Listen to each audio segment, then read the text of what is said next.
di podcast Mental Warriors Cipsa.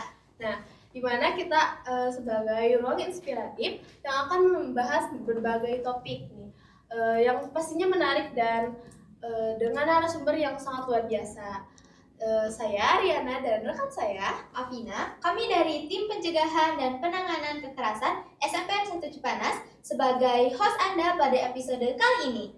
Pada episode kali ini kita memiliki kesempatan yang istimewa, yaitu kita kedatangan tamu dan bisa berbincang langsung dengan narasumber kita yang spesial juga.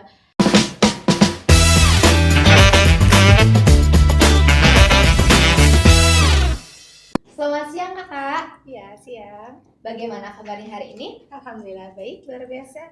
Terima kasih sudah meluangkan waktu di tengah kesibukan pada hari ini. Baik, sebelum kita berbincang langsung lagi ke materi, mungkin ada beberapa siswa atau pelajar nih yang belum begitu mengetahui apa sih itu BNN. BNN ya, sebelumnya selamat siang, selamat pagi semuanya. Saya Arum dari BNN Cianjur sebagai penyuluh narkoba. Di sini mungkin teman-teman mau tahu ya apa sih BNN? BNN itu Badan Narkotika Nasional. Kita itu mempunyai 4 bidang. Kalau dari pusat itu ada bidang pencegahan, ada bidang pemberdayaan masyarakat, bidang rehabilitasi, dan bidang pemberantasan. Kebetulan memang tupoksi kita, tugas pokok kita itu tadi ada di bidang pencegahan, bidang rehabilitasi, dan juga bidang pemberantasan. Gitu. Baik, langsung saja pada pertanyaan pertama. Apa saja sih jenis narkoba yang rentan untuk dikonsumsi oleh para pelajar atau remaja? Kalau untuk remaja khususnya di Cianjur ya, narkoba itu sendiri untuk ke jenis narkotika itu mungkin jarang ya, karena narkotika itu memang harganya agak terlalu mahal kalau untuk anak pelajar.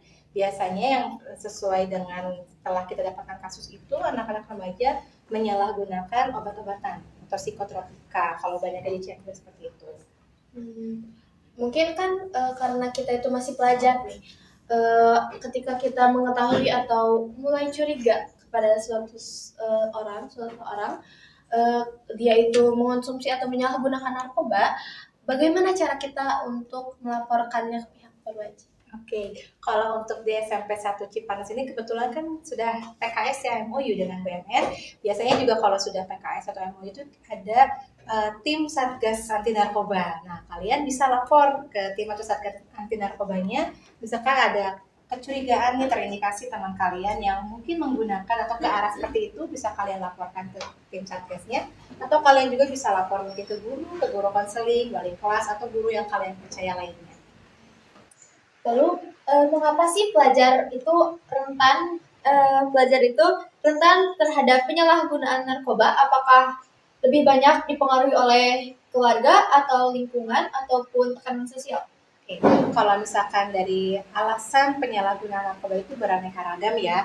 Betul tadi contohnya dari keluarga, dari lingkungan gitu kan, atau juga mungkin pekerjaan mereka. Biasanya kalau remaja itu kepelajaran mungkin ya, mereka yang ambisius ingin berprestasi gitu kan. Mereka bisa menggunakan narkoba karena mungkin membutuhkan semangat lebih atau melampiaskan kelelahannya gitu. Bisa juga dari keluarga yang mungkin broken home istilahnya gitu, atau tidak mendapatkan kasih sayang dari keluarga. Jadi kalau untuk alasan orang menggunakan narkoba apalagi remaja itu biasanya lebih ke keluarga sih, faktor keluarga. Mereka tidak menemukan kenyamanan dan kasih sayang dari keluarganya itu sendiri. Pastinya kan ketika kita mengonsumsi narkoba itu kemungkinan ada dampak atau jangka panjang. Nah, apakah ada dampak jangka panjang yang mungkin seringkali tidak disadari oleh khususnya remaja atau kalau untuk dampak jangka panjang sih sudah sangat jelas ya. Kalau misalkan kalian nih remaja mau konsumsi narkoba itu pasti itu akan membuat kalian terhambat untuk meraih cita-cita kalian. Betul kan ya?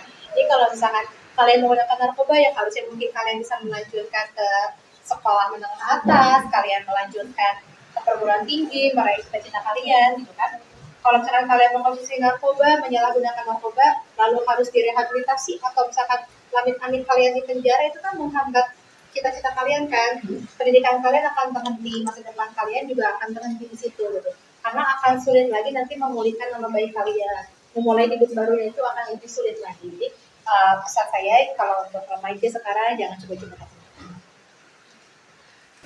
Sebelumnya ketika ada nih pelajar yang kecanduan akibat narkoba, bagaimana prosedur untuk melakukan rehabilitasi? Oke, untuk rehabilitasi ya.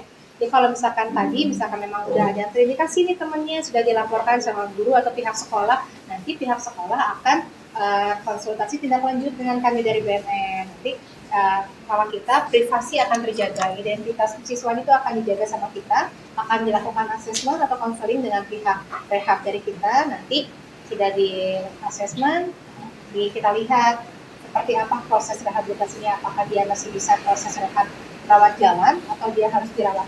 Jadi kalau misalkan ada yang itu jangan takut untuk dilaporkan karena identitas pasti akan kami rahasiakan, akan kami sembunyikan karena itu untuk masa depan kalian juga dan nama baik sekolah. Baik, sangat luar biasa ya obrolan kita pada hari ini. Terima kasih pada kakak karena telah berbagi pengetahuan yang sangat penting tentang bahayanya narkoba di lingkungan pelajar. Dan tentunya sangat bermanfaat bagi kita semua.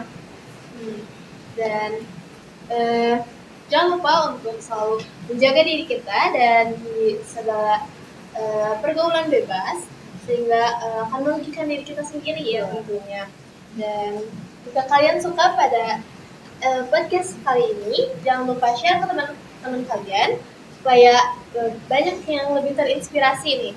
Oke.